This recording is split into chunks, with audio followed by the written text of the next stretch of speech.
How to fix TikTok live lag. First thing first, open up your TikTok application. So if you're facing an issue where your live stream is lagging, or if you're watching any live stream and it's lagging, then first thing tap on the profile icon at the bottom right. Once you land on the profile page, on the top right you'll find the hamburger menu, tap on it.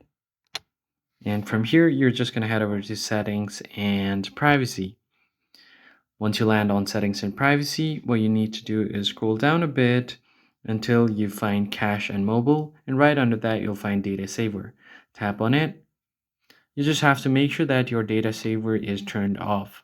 So what happens is if your data saver is turned on, then your data consumption will be reduced when using mobile data. So I suggest you turn it off first and then see if the lag problem is fixed. But if it's still not fixed, then scroll down all the way to the bottom and then click on report a problem.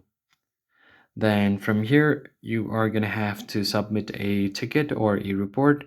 Scroll all the way to the bottom and click on submit a report. Now from here, you're going to briefly explain that I have stable internet connection, but still my live streams are lagging or something along those lines, and click on the submit button. You can also upload up to 4 screenshots and 1 screen recording. And after doing this, TikTok will contact you back with a possible solution. And that's it for this video, guys. I'll see you on the next one.